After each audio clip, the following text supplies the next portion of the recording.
어디서 읽은 글입니다. 미국에서 범죄, 마약, 폭력, 알코올, 이 중독에 찌든 빈민가에 태어난 아이들 300명을 대상으로 30년간 추적 조사를 했습니다. 이 연구는 이제 부모의 삶이 비극적인 것처럼 이 아이들의 삶도 비극적으로 끝날 것이다 라는 이 가설을 세우고 출발을 했어요. 30년 후에 아이들이 어떻게 됐을까 봤더니 신기하게 그 300명 중에 70명의 아이들은 너무 훌륭하게 자란 겁니다. 부모는 엉망인데.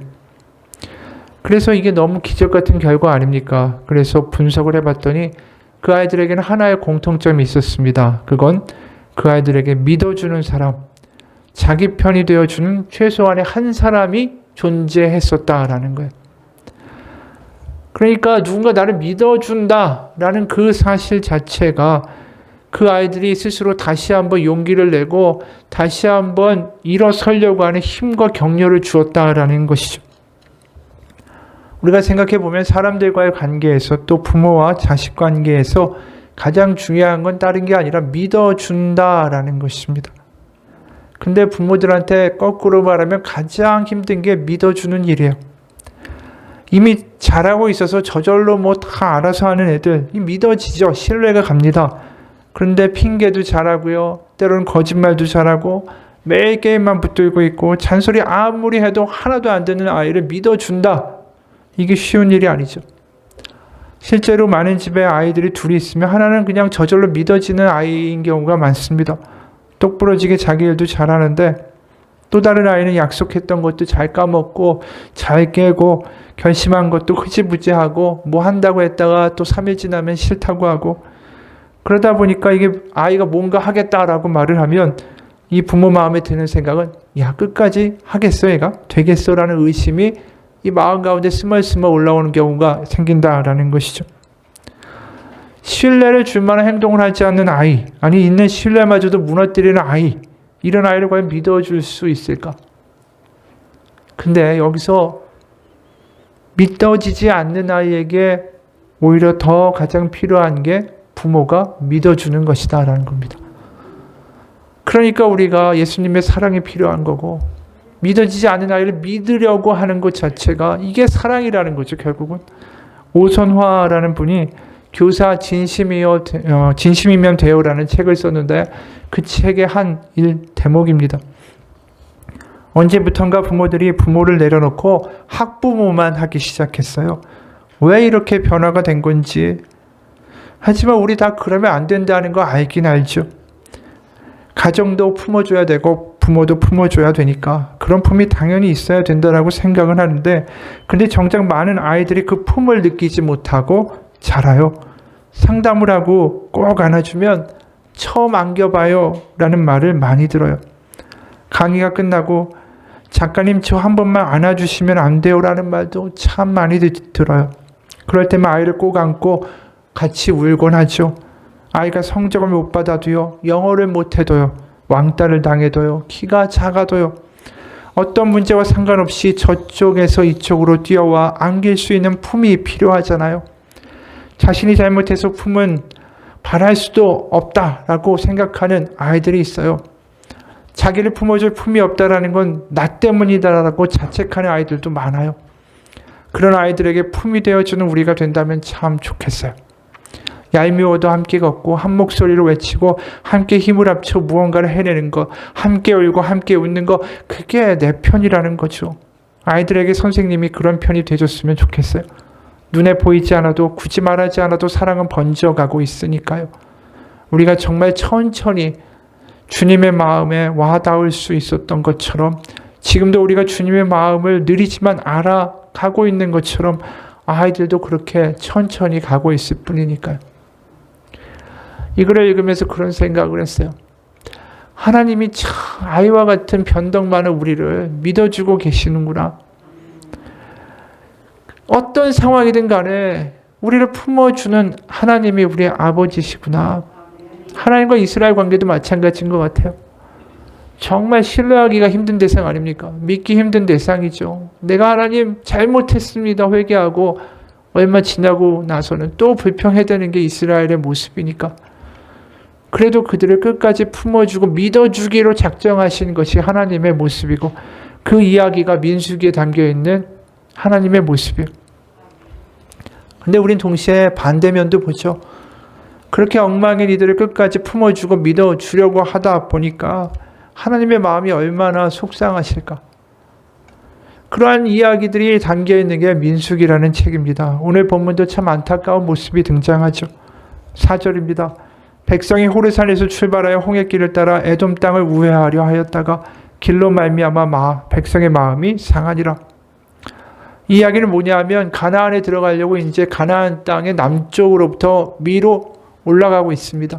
그럼 가나안 남부에 네게부 사막이라는 데가 있어요. 거기를 통과해서 이제 요단강이 있지 않습니까? 요단강 동편으로 가서 요단강을 건너서 요단강의 서편으로 이런 식으로 넘어가는 루트를 지금 가고 있는 거예요. 그러니까 요단강 동편에서 요단강 서편으로 넘어가려면 그 땅을 건너가야 될 거 아닙니까? 요단강 동편에 에돔이 있었어요. 에돔은 바로 야곱의 형인 에서의 후손이 살고 있는 땅입니다. 그래서 미리 모세가 편지를 보냈어요. 우리가 길만 통과하게 해달라고. 민수기 20장 19절 세번역입니다. 이스라엘 자손은 다시 그에게 부탁하였다. 우리는 큰 길로만 지나가겠습니다. 그리고 우리나 우리의 가축대가 임금님의 물을 마시면 우리가 그 값을 치를 것입니다. 우리는 다만 걸어서 지나가기만을 바랍니다. 그 밖에는 아무것도 바라지 않습니다. 이렇게 편지를 보냈지만 그 에돔 왕의 대답은 아주 냉정했습니다. 20절 다시 그가 답변을 보내왔다. 당신은 지나가지 못하오. 그런 다음에 에돔 왕은 많은 군대를 무장시켜서 그들을 맞아 싸우러 나왔다. 이런 일이 벌어지니까 에돔 땅을 지나가야 빨리 갈 수 있는데 이게 뺑 돌아가는 일이 생긴 거예요. 벌써 40년 걸려가지고 이제 가나안 코앞까지 왔는데 이게 또 돌아가는 일이 벌어지니까 마음에 불평이 생기기 시작하는 것입니다. 게다가 이 백성들이 조금 전에 이 대승을 경험했어요. 그게 오늘 본문 앞에 있는 1절과 3절이에요. 네겝에 거주하는 가나안 사람 곧 아랏의 왕이 이스라엘이 아다림 길로 온다 함을 듣고 이스라엘을 쳐서 그중 몇 사람을 사로잡은지라. 이스라엘이 여호와께 서원하여 이르되 주께서 만일 이 백성을 내 손에 넘기시면 내가 그들의 성읍을 다 멸하리이다. 여호와께서 이스라엘의 목소리를 들으시고 가나안 사람을 그들의 손에 넘기심에 그들과 그들의 성읍을 다 멸하니라. 그로부터 그곳 이름을 호르마라 하였더라. 그러니까 지금 이게 가나안에 들어간 첫 번째 사실 승전 싸움이에요.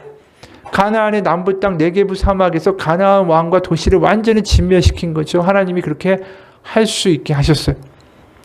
그러니까 뭔가 승리에 도취되어 있는 마음 아닙니까? 그러니까 에돔을 뭘 돌아갑니까? 에돔 그냥 우리가 돌진해서 뚫고 갑시다. 근데 하나님이 못하게 하시는 거 아니에요? 이 40년 동안 헤맸으면 됐지. 이제 그냥 가면 되지. 왜 이렇게 하시는가? 하나님의 방식이 마음에 안 들어요. 탐탁지가 않은 거죠. 그러니까 5절에 이렇게 말하는 것입니다. 세번역으로 그래서 백성들은 하나님과 모세를 원망하였다. 어찌하여 우리를 이집트에서 데리고 나왔습니까?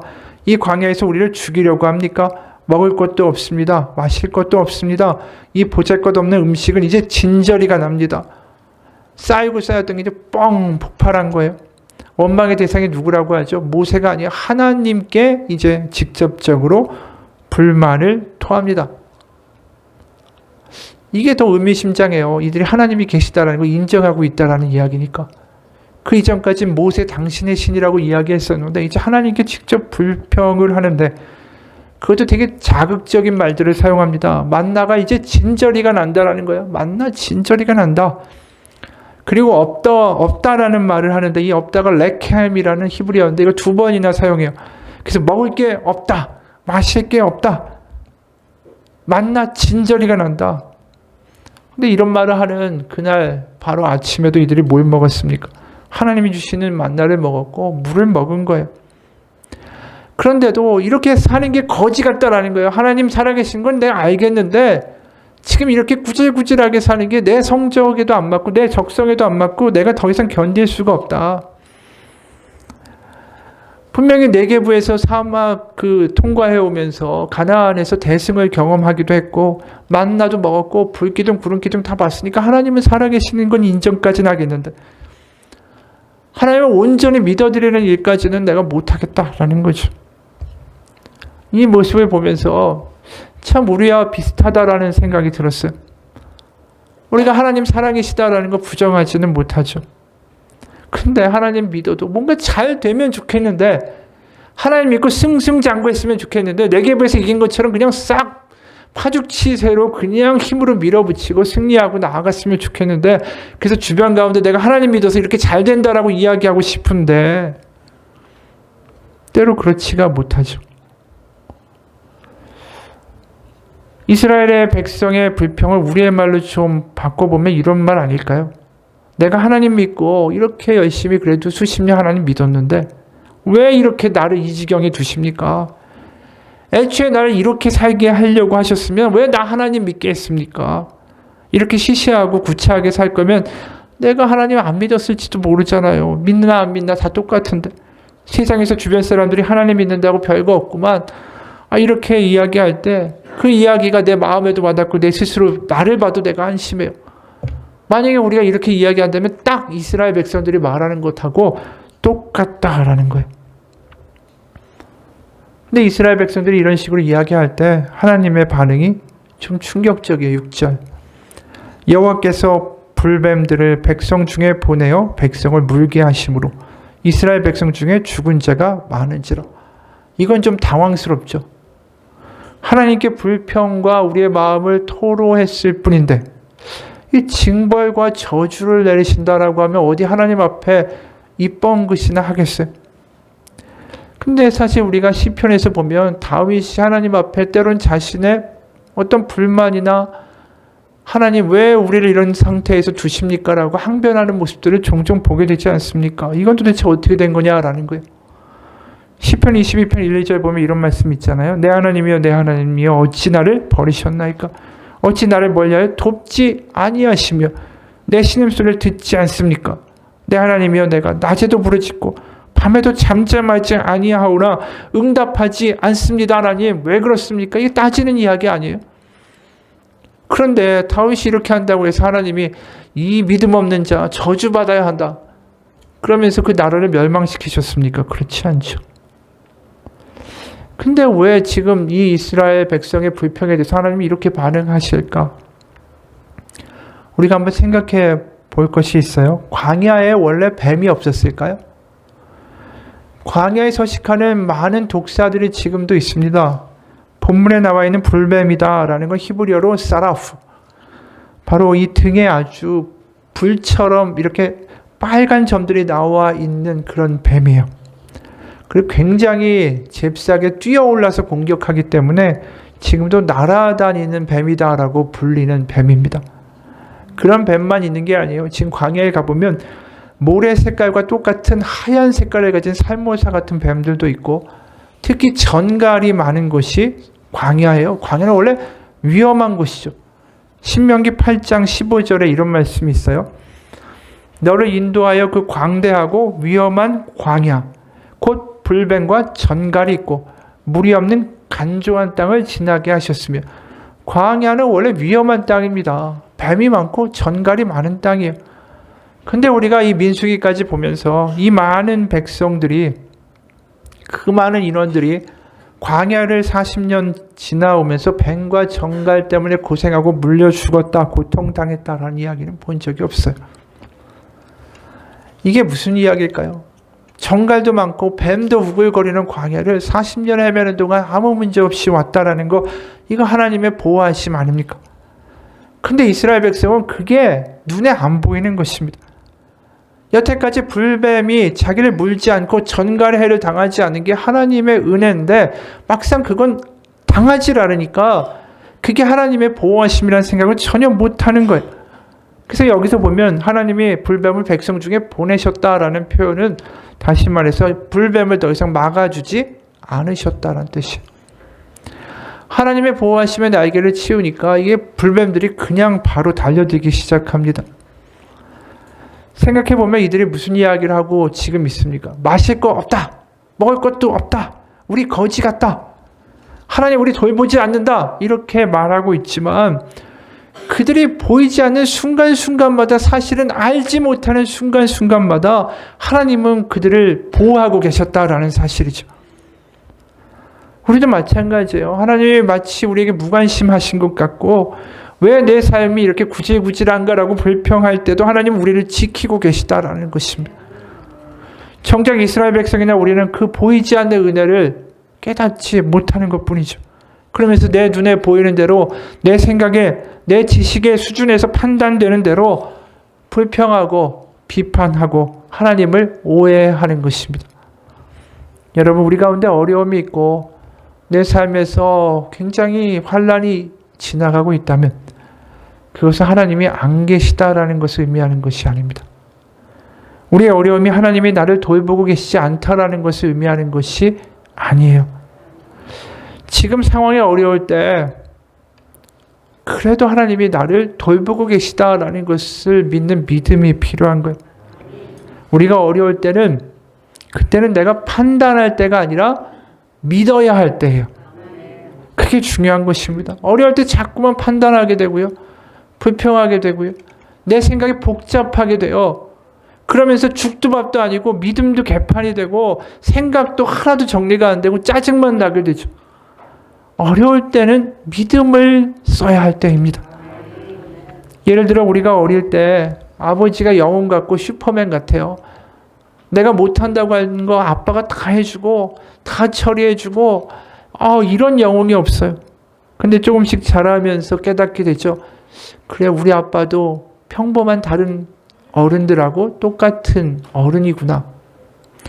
그러다가 좀 더 자라서 청소년기가 되면 집의 경제 상황이 어렵고 또 아버지가 내가 원하는 걸 해주지 못할 때 이런 생각이 들기 시작해요. 우리 아버지는 왜 이렇게 가난하고 무능할까?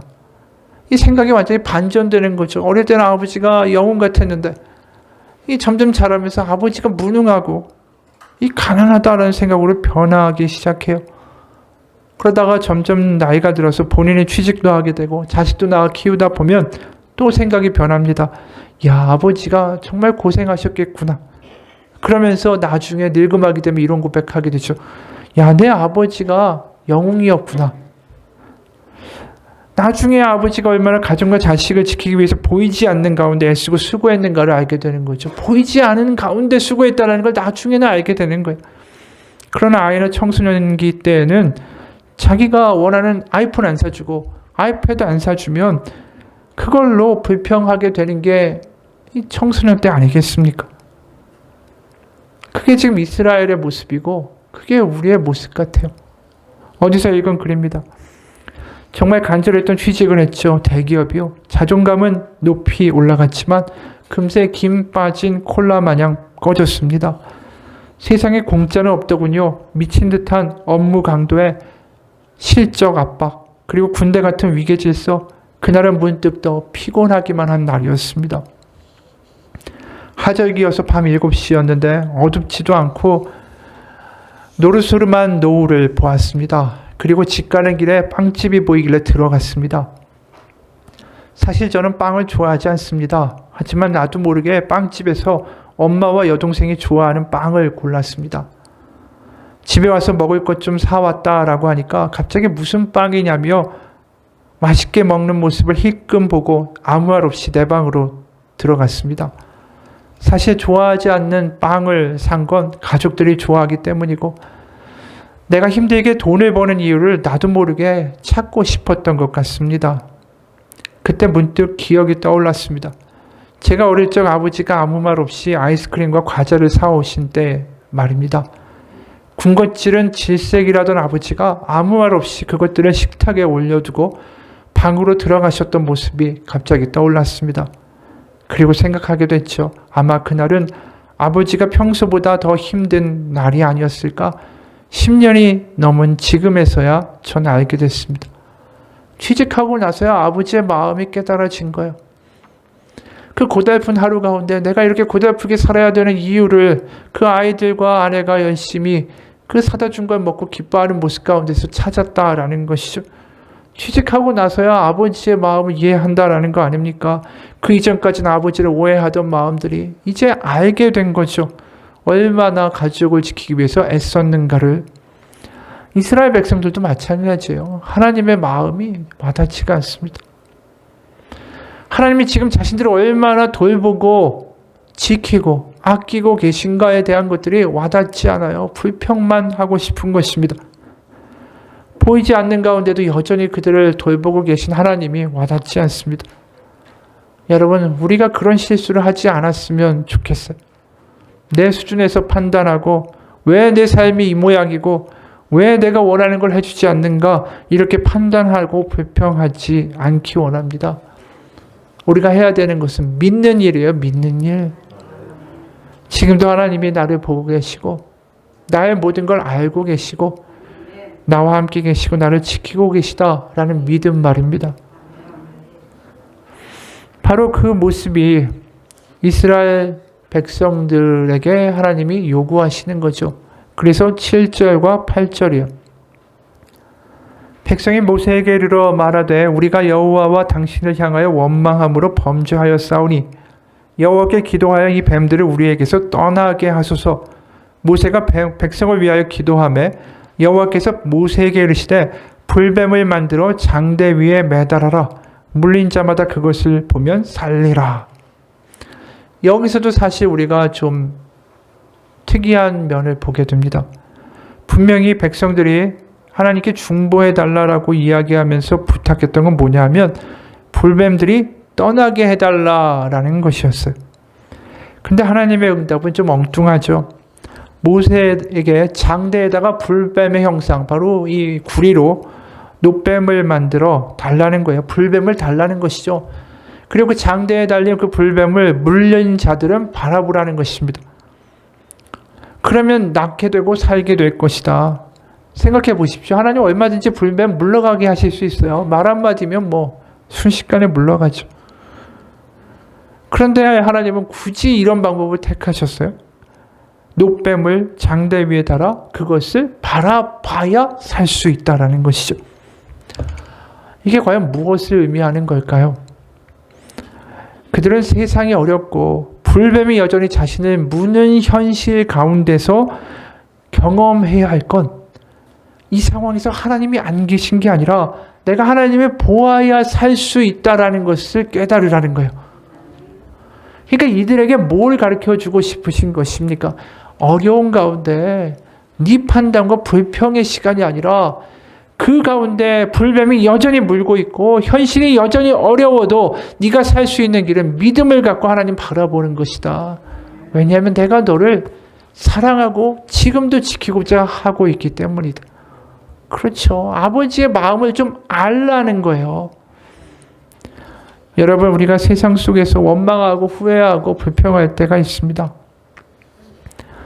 우리도 마찬가지예요. 그런데 환경이 여전히 기도해도 뭔가 안 풀리는 것 같고 내가 원하는 대로 좀 안 되고 할 때도 그럴 때 우리 가운데도 한 장대가 우리 가운데 등장하죠. 그게 십자가라는 거예요. 십자가. 불뱀에 물리는 현실이다 할지라도 녹록치 않은 현실이다 할지라도 그 장대의 불뱀을 본 사람들이 산 것처럼 우리가 세상의 위험과 역경을 당할지라도 십자가를 바라보는 사람은 살 것이다. 환경을 바라보지 말고 십자가를 바라보라. 그게 하나님의 우리를 향한 똑같은 말씀입니다. 십자가가 결국 뭘 의미합니까? 우리의 형편과 상황을 하나님 모르시지 않는다. 알고 계시고 우리와 늘 함께 하셨고 지금도 하시고 앞으로도 함께 하실 것이다. 그게 십자가의 약속이에요. 그러다 보니까 요한복음 3장 14절과 16절에 예수님이 이런 말씀을 하시죠. 모세가 광야에서 뱀을 든 것 같이 인자도 들려야 하리니 이는 그를 믿는 자마다 영생을 얻게 하려 하심이라. 하나님이 세상을 이처럼 사랑하사 독생자를 주셨으니 이는 그를 믿는 자마다 멸망하지 않고 영생을 얻게 하려 하심이라. 우리가 가장 알고 있는 유명한 구절, 독생자를 주셨으니 이는 저를 믿는 자마다 멸망치 않고 영생을 얻게 하려 하신다라는 그 앞에 뭐가 있느냐 하면 모세의 장대처럼 십자가가 등장하는 이야기를 하신다라는 것입니다. 우리의 삶의 어려운 가운데 우리가 다시 돌아가야 할 생명나무가 십자가인 거예요. 그 십자가가 우리 가운데 말씀합니다. 아무리 어려워도 내가 너를 잊지 않고 너와 함께하고 있어. 전에도 한 번 한 적이 있는 이야기입니다. 너무나도 친한 두 친구가 있었대요. 같은 마을에서 태어났고 줄곧 같은 학교를 다녔던 중마고우였습니다. 군대도 같이 가기도 했죠. 그때 월남전이 터졌습니다. 둘은 같은 부대원이 돼서 월남전에 참전하기도 했습니다. 숱한 전투를 치르면서 죽을 고비를 여러 번 넘기던 중에 전쟁이 거의 끝나갈 무렵에 이 둘이 전투에 참여하게 됐습니다. 아주 치열한 전투 와중 중에 친구 중에 한 명이 돌격하다가 적탄에 가슴을 맞았습니다. 그리고 한참 격전 중인 한가운데 지점에서 쓰러졌어요. 부상을 입고 헐떡거리는 그 모습을 본 다른 친구가 뛰어나가려고 합니다. 그때 소대장이 팔을 붙잡습니다. 김일병, 저 애는 살려봤자 전투 불능 상태야. 그러니까 우리가 진격할 때 퇴각할 때도 짐만 될 뿐이고 게다가 너까지 위험해. 어줍지 않은 감상은 집어치워. 그러나 그 친구는 신음하는 자기 친구를 내버려 둘 수가 없었죠. 소대장의 팔을 뿌리치고 총탄이 빗발치는 전장을 향해서 뛰어 달려나갔습니다. 얼마 후에 그는 피투성이가 된 친구를 등에 업고 참호함으로 안으로 돌아왔습니다. 등에 업혔던 친구는 이미 죽어 있었고 업고 온 이 친구 역시 여러 곳에 총탄을 맞아서 숨을 헐떡거리며 피를 흘리고 있었습니다. 화가 난 소대장이 소리를 질렀죠. 내가 뭘 했어? 네 친구 이미 죽었어. 너 역시 큰 부상을 입지 않았나? 우리 소대의 전투력 손실도 문제고 이런 무모한 행동이 도대체 너한테 무슨 이득을 줄 수 있어?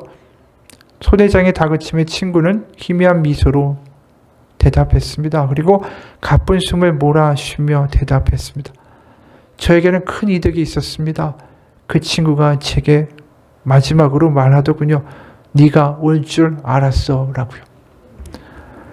우리가 내가 고통당할 때 하나님이 어디 계십니까? 그 무릎에 주님은 십자가로 대답하십니다. 전쟁과 같은 이 현실, 때로는 너무나도 힘든 이 현실 가운데 하나님의 아들이 이 땅에 뛰어 들어오셨습니다. 십자가의 고난을 우리와 함께 한다.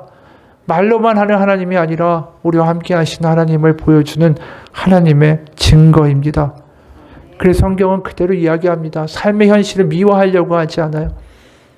예수님이 이 땅 가운데 오셔서 이 땅의 모든 현실들과 어려움과 환난을 그대로 직면하고 겪으셨다라고 이야기하죠. 실제로 예수님이 같이 어울린 사람들이 누굽니까? 세리와 어부와 창기들이었습니다. 그들과 함께 길을 가시는 예수님의 장면을 한번 생각해 보세요. 그들과 같이 나가실 때마다 사람들이 얼마나 눈을 부라리며 쳐다봤을까요? 우리도 만약에 지금 길을 가는데 노숙자 같은 사람들하고 또 옷을 반쯤 헐벗은 매춘을 하는 여성과 나란히 걸어가고 있다면 사람들이 우리를 어떻게 보겠어요? 예수님 때는 얼마나 험악했겠습니까? 그들을 바라보는 눈길이. 그걸 개의치 않으셨어요. 삶에서 힘들고 삶에서 버려지고 어쩔 수 없이 그렇게 살아가야만 했던 모든 이들과 예수님이 함께 하셨다라는 것이죠. 게다가 십자가라는 예수님의 사역의 방식이 얼마나 끔찍한 것입니까? 이 로마 법에도 보면 형법에 십자가의 형벌에 처해지는 사람들의 항목은 적에게 항복하는 자, 비밀을 누설하는 자, 반역하는 자, 살인자, 통치자에 대하여 불길한 예언을 하는 자, 야간에 음란한 행위를 하는 자, 변절자, 이런 사람들이 죄질도 나쁘고 사회적으로도 완전히 매장당하는 그런 형벌이 십자가형이었어요.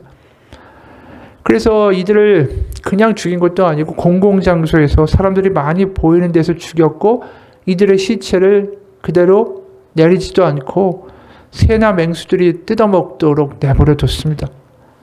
그래서 십자가라는 것은 가장 끔찍하고 가장 피하고 싶은 형벌이었어요. 그래서 로마 시민한테는 절대로 십자가형을 하지 않았습니다. 왜냐하면 너무나도 인권이 유린되는 형벌이었기 때문에. 그래서 십자가는 한마디로 역겹고 혐오스럽고 구역질 나는 그러한 감정을 느끼게 하는 것이 십자가였습니다. 그래서 로마인들의 표현을 따르면 십자가형을 받는 사람은 저주받아 죽어야 마땅한 짐승이다 라고까지 표현한 거예요. 그런 곳에 하나님의 아들이 내려오셨습니다. 아주 역겹고 너무나도 비참한 현실 가운데 저 인생의 가장 바닥까지 하나님의 아들이 내려오신 거죠. 그리고 그 십자가를 우리 보고 바라보라고 하십니다.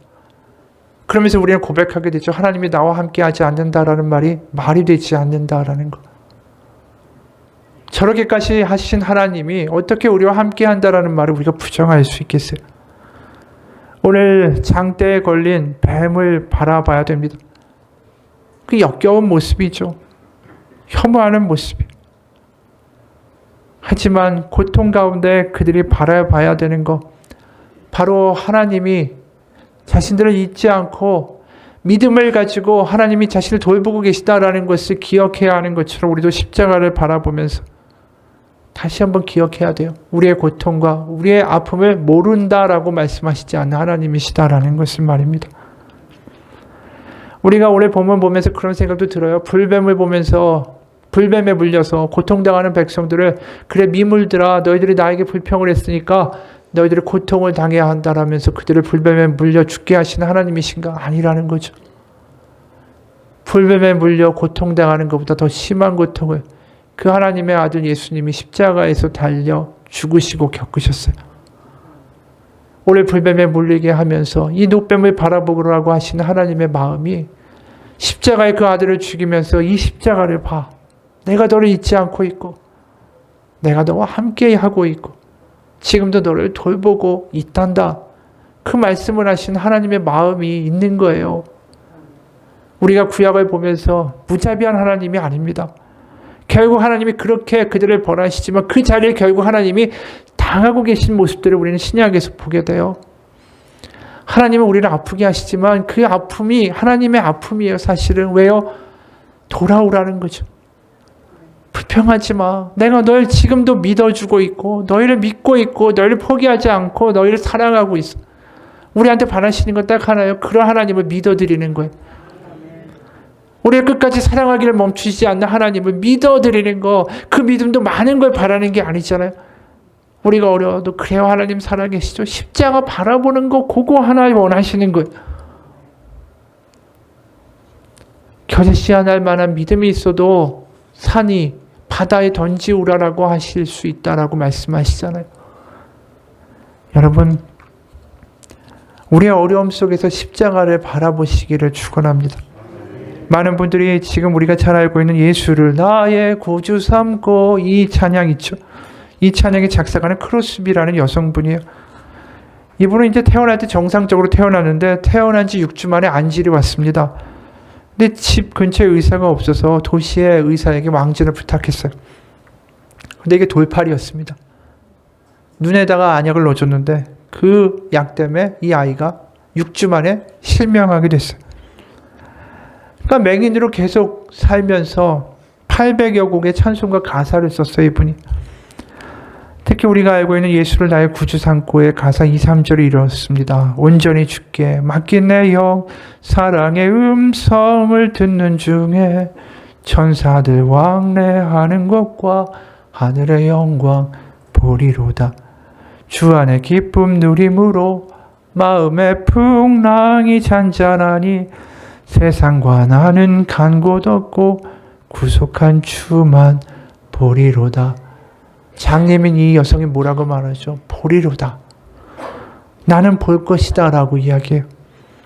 어떤 분이 이분 앞에서 탄식을 했어요. 하나님께서 여사님한테 시력을 주셨으면 얼마나 더 훌륭하게 살 수 있었을까요?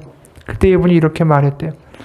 제게 단 한 가지 소원을 말해보라고 한다면 제가 다시 태어나도 앞을 보지 않게 해달라고 빌고 싶습니다. 제가 하늘나라에 갔을 때 제가 제 눈으로 처음 뵐 분이 예수님이라면 얼마나 좋겠습니까? 이분 원망할 자격이 있지 않아요. 사실 하나님한테.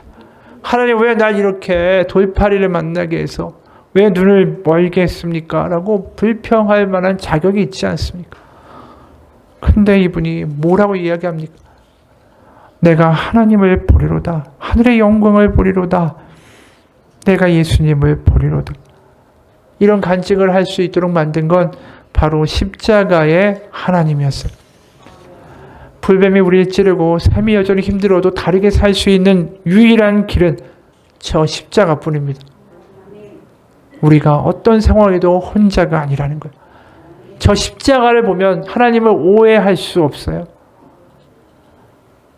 우리를 끝까지 사랑하는 그 하나님의 마음을 알기 원하고 그 마음이 우리에게 조금이나마 와닿기 원하고 그래서 하나님을 오해하지 않았으면 좋겠습니다. 우리가 이 사순절, 고난주간, 부활절 지나면서 다른 걸 하자는 게 아니에요. 하나님을 오해만이라도 하지 않았으면 좋겠어요. 그리고 십자가를 바라보고 나와 함께 하시는 하나님을 고백할 수 있다면 우리는 완전히 회복될 수 있어요. 그 십자가가 로마서 8장 38절 39절 아닙니까? 내가 확신하노니 사망이나 생명이나 천사들이나 권세자들이나 현재일이나 장래일이나 능력이나 높음이나 깊음이나 다른 어떤 피조물이라도 우리를 우리 주 그리스도 예수 안에 있는 하나님의 사랑에서 끊을 수 없으리라. 마지막으로 한 이야기로 마치죠. 사랑하는 연인이 있었대요. 둘이 결혼해서 함께 살 희망에 부풀어 있었습니다. 결혼을 위해서 남자는 아파트를 준비하기로 했고 여자는 세간살이를 마련하기로 했습니다. 알콩달콩 결혼 준비를 하던 중에 여자의 아버지가 갑자기 사업에 실패해서 회사가 문을 닫게 됐습니다. 그 충격으로 여자의 아버지는 병원에 입원하게 됐죠. 그런데 결혼을 한 달 앞둔 어느 날 이 남자가 여자의 손을 잡고 아픔을 고백했습니다. 자기가 보여주었던 그 새 아파트는 사실 자기의 것이 아니라는 겁니다. 그래도 여자가 사실 그 새 아파트의 혼수품을 지금 가지고 갈 수 있는 형편이 아니잖아요. 그러니까 섭섭하기는 했지만 그대로 받아들였대요. 그리고 두 사람이 어렵게 단칸방에서 신혼살림을 차렸습니다. 그런데 남편의 월급이 결혼 전에 이야기하던 거와는 달리 너무나도 적은 거예요. 그래도 여자는 신혼의 맛에 빠져서 기쁘게 살았어요. 그러던 중에 여자의 아버지도 건강을 얻고 다시 사업을 시작하고 재기에 성공했습니다. 그러자 여자의 마음에 변화가 생겼어요. 친정집이 어려울 때는 그저 모든 게 감사했는데 친정집의 형편이 좋아지면서 자기의 모습이 초라해지기 시작했습니다. 남편이 결혼 전 아파트를 보여주면서 어렵지 않게 해주겠다라는 말이 거꾸로 지금 상처로 떠오르기 시작한 거예요. 그러면서 사랑스러웠던 신랑이 그렇게 미워 보이더라는 거죠. 여자는 친정에 가서 속상한 마음을 엄마에게 털어놓았습니다. 아픔을 이야기하는 여자의 볼에서 눈물이 흘러내리고 근데 듣는 친정어머니의 눈에도 눈물이 흘러내렸습니다. 그러면서 말하는 거예요. 사실은 김서방이 아무 말도 하지 말라고 했는데 이제는 털어놓아야 하겠구나. 친정엄마는 딸에게 숨겨놓았던 이야기를 해줬습니다. 남자는 혼수용품을 해올 형편이 못 되는 여자의 마음을 생각해서 아파트를 팔아서 여자의 아버지의 빚을 갚는데 보탰었다라는 것이죠. 또 남자의 매달 월급에서 적지 않은 돈을 여자의 아버지의 병원비로 썼기 때문에 월급을 적게 가져갈 수밖에 없었을 거다라는 이야기를 엄마가 해줬어요. 이야기를 듣던 딸의 눈에서 눈물이 흘러내렸죠. 이것은 실망의 눈물이 감동의 눈물로 바뀐 것입니다. 여태까지 내가 남편을 오해했었구나라는 걸 깨달은 거죠. 우리가 믿음은 딴 게 아니에요. 하나님을 오해하지 않는 것입니다. 하나님을 내 수준으로 만들고 불평하고 원망하지 않는 거, 그게 믿음이에요. 내가 대단한 믿음을 가져서 산을 뽑고 철야 기도를 24시간 하고 대단한 일을 하겠다라는 게 아니라 하나님을 오해하지 않는 것. 그리고 내 마음에 불평과 원망이 생긴다면, 환난 가운데 있다면 십자가를 바라보는 것. 그러면 살리라 라고 말씀하셨어요. 고난 주간을 지나면서 십자가 앞에서 우리의 불평과 원망이 있다면, 오해가 있다면 그 모든 것들을 아버지 앞에 내려놓고 회개하며 나아가며 회복되는 기간 되시기를 주님의 이름으로 축원합니다. 기도하겠습니다. 하나님 아버지, 거창한 믿음이 아닙니다. 우리의 삶이 어떤 상황에 처해 있다 할지라도 하나님을 오해하지 않는 믿음, 그 믿음 하나님 제가 갖기 원합니다. 하나님 앞에, 하나님 지금도 저를 알고 계시고 저를 돌보고 계시고 저와 함께 계신 하나님을 믿습니다. 그 조그만 믿음의 고백 하나로도 하나님은 너무 기뻐하십니다. 그런 믿음의 고백이 매일매일 우리의 삶 가운데 고백될 수 있는 우리의 인생 되게 도와주옵소서. 예수님 이름 받들어 기도합니다. 아멘. 우리 같이 기도하겠습니다.